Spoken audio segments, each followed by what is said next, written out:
ദൈവത്തിന്റെ അതിപരിശുദ്ധമായ നാമം വാഴ്ത്തപ്പെടട്ടെ. ഇന്നത്തെ നമ്മളുടെ അല്പനേരത്തെ ചിന്തയ്ക്കായി അപ്പോസ്തലനായ പൗലോസ് റോമർക്ക് എഴുതിയ ലേഖനം 3-ാം അധ്യായം 10-ാം വാക്യം. റോമർ 3:10. നീതിമാൻ ആരുമില്ല, ഒരുത്തൻ പോലുമില്ല. പൗലോസ് ശ്ലീഹ റോമയിലുള്ള വിശ്വാസികൾക്ക് എഴുതിയ ഒരു ലേഖനത്തിൽ നിന്ന് കാണുന്ന ഒരു കാര്യമാണ്. മനുഷ്യൻ എന്ന് പറയുന്നത് പൂർണ്ണനല്ല. ഇവിടെ നമുക്ക് കാണുന്നത് നീതിമാൻ ആരുമില്ല, ഒരുത്തൻ പോലുമില്ല. ഗ്രഹിക്കുന്നവൻ ആരുമില്ല. ദൈവത്തെ അന്വേഷിക്കുന്നവർ എന്ന് പറയുന്നത് ആരുമില്ലാത്ത ഒരവസ്ഥയിലാണ് ഇവിടെ നമുക്ക് ഈ ഒരു വാക്യം കാണുവാൻ സാധിക്കുന്നത്. അപ്പോൾ ഇന്ന് നമ്മൾ ദൈവത്തെ വിളിക്കുന്നുവെങ്കിലും യഥാർത്ഥമായി ഒരുപക്ഷെ എല്ലാവരും ദൈവത്തെ അന്വേഷിക്കണം എന്നില്ല. അതുകൊണ്ടാണ് ഇവിടെ എഴുതപ്പെട്ടിരിക്കുന്നത്. അപ്പോൾ എല്ലാവരും ദൈവത്തെ അന്വേഷിക്കാത്ത ഒരു അനുഭവത്തിൽ, ദൈവത്തിന്റെ തേജസ് നഷ്ടപ്പെട്ട് പാപം ചെയ്ത ഒരു അനുഭവത്തിൽ, നീതിമാന്മാർ ആരുമില്ലാത്ത ഒരു അനുഭവത്തിലുള്ള ചില കാര്യങ്ങളാണ് നമുക്ക് ഇവിടെ കാണുവാൻ സാധിക്കുന്നത്. നമുക്കറിയാം, കൃപയാലല്ലോ നിങ്ങൾ വിശ്വാസം മൂലം രക്ഷിക്കപ്പെട്ടിരിക്കുന്നത്, അതിന് നിങ്ങൾ കാരണമല്ല, ദൈവത്തിന്റെ ദാനമത്രേ. രക്ഷ എന്ന് പറയുന്നത് കർത്താവായ യേശുക്രിസ്തുവിൽ കൂടെ ലഭിക്കുന്നതാണ്. അതാരും പ്രവൃത്തിയുടെ പൂർണ്ണത കൊണ്ട് നേടിയെടുക്കുന്നതല്ല. കാരണം നീതിമാൻ ആരുമില്ല. അപ്പോൾ നമ്മൾ ഒരുപക്ഷെ നീതിമാനാകാൻ ശ്രമിക്കാം, അല്ലെ നീതിയിൽ ജീവിക്കാം. പക്ഷേ പൂർണ്ണമായി ആരും നീതിമാനായിട്ടില്ല. എന്നാൽ ദൈവം മാത്രമേ ഉള്ളൂ നല്ലവൻ എന്ന് പറയുന്നത്. നമുക്കറിയാം, ആദിയിൽ ദൈവം മനുഷ്യരെ സൃഷ്ടിച്ചപ്പോൾ പഴയ നിയമങ്ങളിലൊക്കെ നമുക്ക് മനസ്സിലാക്കുവാൻ സാധിക്കുന്ന ഒരു കാര്യമുണ്ട്. മനുഷ്യനെ ദൈവം സൃഷ്ടിക്കുമ്പോൾ ദൈവത്തെക്കാൾ അല്പം താഴ്ത്തി തേജസ്സും ബഹുമാനവും അവൻ അണിയിച്ചു കൊടുത്തു. അപ്പോൾ തേജസ് ഉണ്ടായിരുന്നു. എന്നാൽ പിന്നീട് മനുഷ്യർ പാപം ചെയ്തു, ദൈവ തേജസ് നഷ്ടപ്പെടുത്തി കളഞ്ഞു. ഇവിടെ നമുക്ക് ഈ കാര്യങ്ങൾ കാണുവാൻ സാധിക്കും.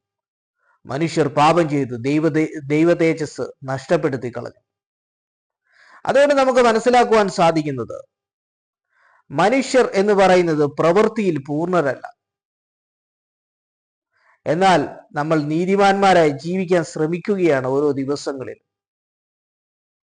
ദൈവം എന്ന് പറയുന്ന ദർശനത്തിലൂടെ, ദൈവത്തിന്റെ വചനം എന്ന് പറയുന്ന ഒരു ദർശനത്തിലൂടെ നമ്മൾ കടന്നു പോകുമ്പോൾ, ആ കർത്താവായ യേശുക്രിസ്തുവിന്റെ രക്തത്താൽ നമ്മൾ കഴുകപ്പെട്ട് ആ ക്രിസ്തുവിന്റെ ക്രൂശീകരണത്തിലൂടെയാണ് നമ്മൾ നീതിമാന്മാരായി മാറുന്നത്.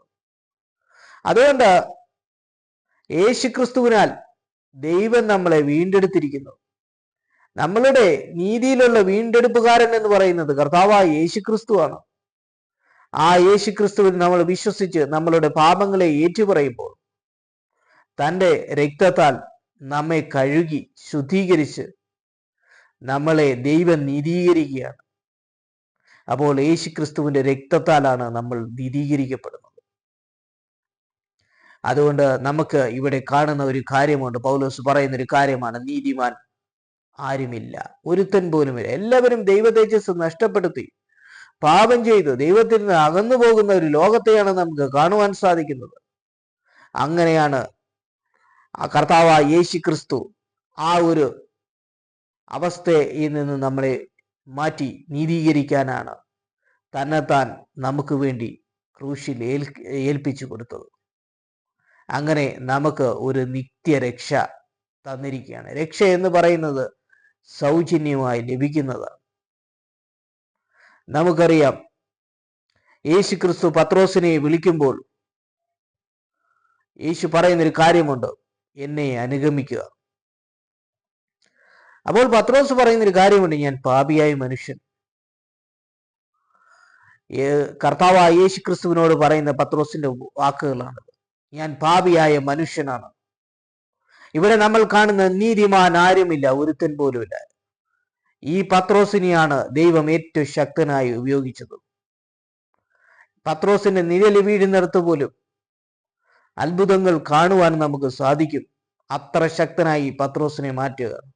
എന്നാൽ ഈ പത്രോസിന്റെ ജീവിതം പഠിക്കുമ്പോൾ ഈ വ്യക്തി ഒരു നീതിമാനല്ലെന്നാണ്, അല്ലെങ്കിൽ ഒരു പാപമുള്ള വ്യക്തിയാണ് എന്നാണ് പത്രോസ് സ്വയം പറയുന്നത്. ഞാൻ പാപിയായ മനുഷ്യൻ എന്ന് കർത്താവിനോട് ഏറ്റുപറയും. എന്നാൽ കർത്താവായ യേശു ക്രിസ്തു പത്രോസിനെ തൻ്റെ ഒരു ശിഷ്യനായി വിളിക്കുകയാണ്. ഇവിടെ കാണുന്നത്, യേശു ഇന്ന് നമ്മളെ നോക്കുമ്പോൾ നമ്മൾ ഒരു പക്ഷേ പാപമുള്ളവരായിരിക്കാം. എന്നാൽ പത്രോസിനെ പോലെ കർത്താവായ യേശു ക്രിസ്തുവിലേക്ക് നമ്മൾ ചേരുമ്പോൾ, ആ യേശു ക്രിസ്തുവിന്റെ വചനം നമ്മളിൽ പൂർണ്ണമാകുമ്പോൾ, ആ പരിശുദ്ധാത്മാവിന്റെ ശക്തി നമ്മളിൽ വ്യാപരിക്കുമ്പോൾ, ആ യേശുവിനെ നമ്മൾ ആരാധിക്കുമ്പോൾ, യേശു നമ്മളെ നോക്കുമ്പോൾ ഒരുപക്ഷെ നമ്മൾ പാപമുള്ളവരാണെങ്കിൽ ആ നമ്മളുടെ പാപത്തെ മാറ്റിക്കളയുന്നവനാണ് കർത്താവായ യേശു ക്രിസ്തു. യേശു പറയുന്ന ഒരു കാര്യമുണ്ട്, എന്നെ അനുഗമിക്കുക, പത്രോസിനോട് പറയുന്നതാണ്.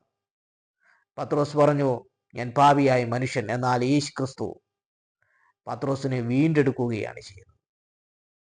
ഇവിടെയാണ് ദൈവം കർത്താവായ യേശു ക്രിസ്തു എന്ന വീണ്ടെടുപ്പുകാരനെ നമുക്ക് കാണിച്ചു തരുന്നത്.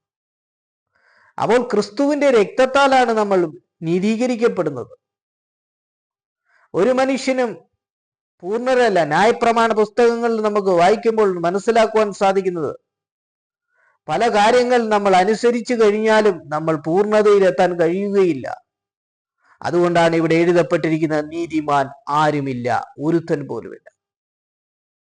അതുകൊണ്ട് പത്രോസിനെ യേശു വിളിച്ചു, ആ പത്രോസിനെ നീതീകരിച്ചു. പൗലോസ് എന്ന് പറയുന്ന വ്യക്തിയെ നമുക്കറിയാം. ഈ പൗലോസാണ് റോമർക്ക് എഴുതിയ ഈ ലേഖനത്തിൽ അനേക കാര്യങ്ങൾ എഴുതപ്പെട്ടിരിക്കുന്നത്. എന്നാൽ ഈ പൗലോസ് ആദ്യം ശൗൽ എന്ന് പറയുന്ന ഒരു വ്യക്തിയായിരുന്നു. ക്രിസ്ത്യാനികളെ വളരെ പീഡിപ്പിച്ച, തെറ്റായ അല്ലെങ്കിൽ പാപത്തിന്റെ അനുഭവത്തിൽ ജീവിച്ച ഒരു വ്യക്തിയായിരുന്നു ശൗൽ എന്ന് പറയുന്ന വ്യക്തി. എന്നാൽ കർത്താവായ യേശു ക്രിസ്തു എന്ന് പറയുന്ന വീണ്ടെടുപ്പുകാരൻ പൗലോസിന്റെ ജീവിതത്തിലേക്ക് കടന്നു വരികയാണ്. ദമസ്കോസിന്റെ പടിവാതിൽക്കൽ വെച്ച് കർത്താവായ യേശു ക്രിസ്തു പൗലോസിനെ വിളിച്ചു വേർതിരിക്കുന്ന ഒരു അവസ്ഥയാണ് നമുക്ക് കാണുവാൻ സാധിക്കുന്നത്. പിന്നീട് പൗലോസ് ഏറ്റവും വലിയ ഒരു അപ്പോസ്തലനായി മാറുകയാണ്.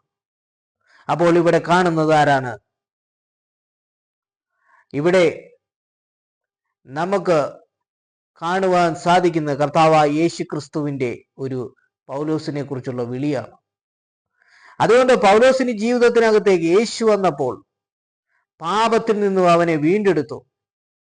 അതുകൊണ്ട് എല്ലാവരും ദൈവ തേജസ് ഇല്ലാത്തവരായി മാറി. പല രീതികളിൽ ദൈവത്തിൽ നിന്ന് മനുഷ്യൻ അകന്നു പോകാറുണ്ട്.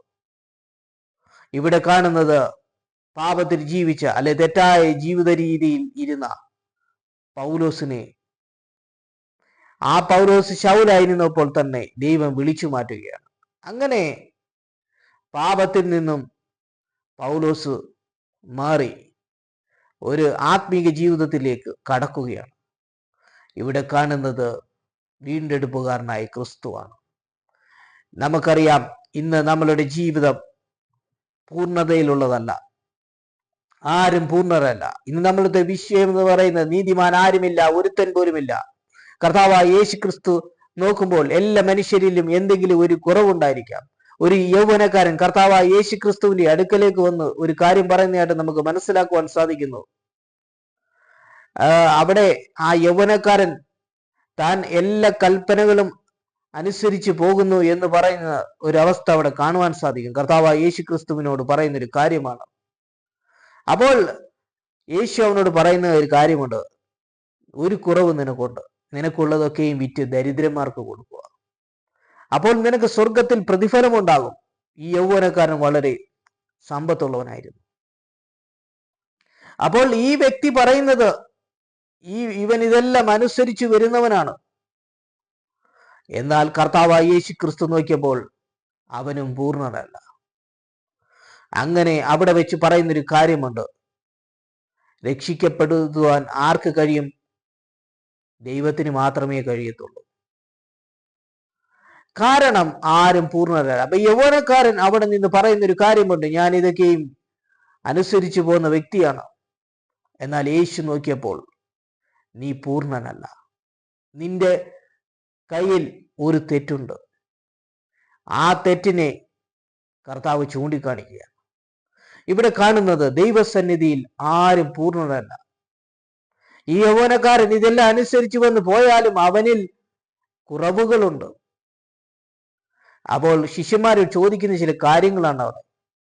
ഇങ്ങനെയാണെങ്കിൽ രക്ഷിക്കപ്പെടുവാൻ അല്ലെങ്കിൽ ദൈവരാജ്യത്തിൽ കടക്കുവാൻ ആർക്ക് കഴിയും? യേശു പറയുന്നൊരു കാര്യമുണ്ട്, മനുഷ്യർക്ക് അസാധ്യമാണ്, പക്ഷെ ദൈവത്തിന് കഴിയും. അപ്പോൾ ദൈവത്തിനാണ് കഴിയുന്നത് രക്ഷിക്കപ്പെടുത്തുവാൻ. സ്വർഗത്തിലേക്ക് കൊണ്ടുപോകാൻ ദൈവത്തിന് മാത്രമേ കഴിയൂ. അതാണ് കർത്താവായ യേശു ക്രിസ്തു എന്ന് പറയുന്ന വാതിൽ അല്ലെങ്കിൽ വഴി എന്ന് പറയുന്നത്. ഞാൻ തന്നെ വഴിയും സത്യവും ജീവനുമാകുന്നു, എന്നിൽ കൂടെ അല്ലാതെ ആരും പിതാവിന്റെ അടുക്കൽ എത്തുന്നില്ല. ഇവിടെ നമുക്ക് കാണുന്നത് യൗവനക്കാരൻ എന്ന് പറയുന്നത് ഒരിക്കലും പൂർണ്ണമായ നീതിമാനല്ല. കാരണം നമ്മുടെ ഇന്നത്തെ വാക്യം എന്ന് പറയുന്ന നീതിമാൻ ആരുമില്ല, ഒരുത്തൻ പോലുമില്ല. യൗവനക്കാരൻ എത്ര നീതീകരിക്കപ്പെടുത്തിയാലും അവന്റെ അകത്ത് ഒരു തെറ്റിനെ കർത്താവിന് കാണുവാൻ സാധിക്കും. അല്ലെങ്കിൽ ഒരു പക്ഷേ വേറെ ചില തെറ്റുകൾ കണ്ടിരിക്കാം. എന്നാൽ ഇവിടെ ഒരു തെറ്റാണ് കർത്താവ് യേശു ക്രിസ്തു ചൂണ്ടിക്കാണിക്കുന്നത്. എന്ന് പറഞ്ഞാൽ നീ എത്ര വിശുദ്ധനായി എന്ന് പറഞ്ഞു കഴിഞ്ഞാൽ നിന്റെ അകത്ത് ഒരു തെറ്റ് കാണും, അല്ലെങ്കിൽ ചില തെറ്റുകൾ നിന്റെ അകത്ത് വന്നുപോയേക്കാം.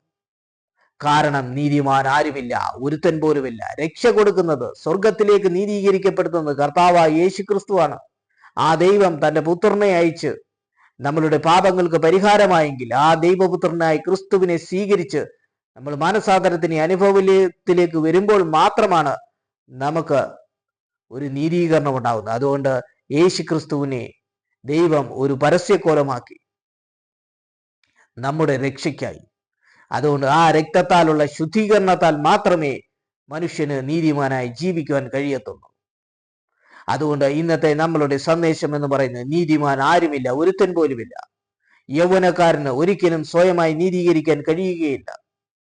അവന്റെ അകത്ത് തെറ്റുകളുണ്ട്. ഇതുപോലെ നമുക്ക് കാണുവാൻ സാധിക്കും. നമ്മളുടെ ജീവിതം ദൈവസന്നിധിയിലേക്ക് കൊണ്ടുവരുമ്പോൾ നമ്മൾ ഒരിക്കലും പൂർണ്ണരായിട്ടുള്ളതല്ല. നമ്മളുടെ പാപങ്ങളെ ദൈവസന്നിധിയിൽ ഏറ്റുപറയുമ്പോൾ ആ തിരു രക്തത്താൽ, ഹാബേലിന്റെ രക്തത്തെക്കാൾ ഗുണകരമായി സംസാരിക്കുന്ന ആ പുണ്യരഹ രക്തത്താൽ നമ്മളെ കഴുകി ശുദ്ധീകരിച്ച് ആ നിത്യത എന്ന് പറയുന്ന ആ സ്വർഗരാജ്യത്തിന്റെ അവകാശം നമുക്ക് ലഭിക്കുകയാണ്. അതുകൊണ്ട് നമ്മൾ ദൈവസന്നിധിയിൽ കടന്നു വരുമ്പോൾ നമ്മൾ ഒരിക്കലും പൂർണ്ണരല്ല. നമ്മുടെ അകത്ത് എന്തെങ്കിലും ഒരുപക്ഷെ മറഞ്ഞു കിടക്കുന്ന തെറ്റുകൾ ഉണ്ടാകാം. എന്നാൽ ദൈവസന്നിധി നമ്മളത് ഏറ്റുപറയുന്നുവെങ്കിൽ ആ കർത്താവ് യേശു ക്രിസ്തു തന്റെ രക്തത്താൽ നമ്മളെ വിശുദ്ധീകരിക്കും. അതുകൊണ്ട് ഇന്നത്തെ നമ്മളുടെ പൗലോസ് ശ്ലീഹ റോമർക്ക് എഴുതിയിരിക്കുന്ന ആ ലേഖനത്തിലെ ചിന്ത എന്ന് പറയുന്നത് നീതിമാൻ ആരുമില്ല, ഒരുത്തൻ പോലുമില്ല. എല്ലാവരും പാപം ചെയ്തു ദൈവസന്നിധിയിൽ നിന്ന് തേജസ് നഷ്ടപ്പെട്ടവരാണ്. എന്നാൽ കർത്താവായ യേശു ക്രിസ്തുവിലേക്ക് നമ്മൾ കടന്നു വരുന്നെങ്കിൽ നമ്മളെ തന്റെ രക്തത്താൽ വീണ്ടെടുത്ത് നമ്മളെ നീതീകരിക്കും. അതുകൊണ്ട് നീതീകരണം എന്ന് പറയുന്നത് യേശു ക്രിസ്തുവിൽ എന്ന് പറയുന്ന വീണ്ടെടുപ്പുകാരനോട് മാത്രമാണ്. അതുകൊണ്ട് ഈ വചനങ്ങളാൽ ദൈവം നമ്മളെ അനുഗ്രഹിക്കട്ടെ.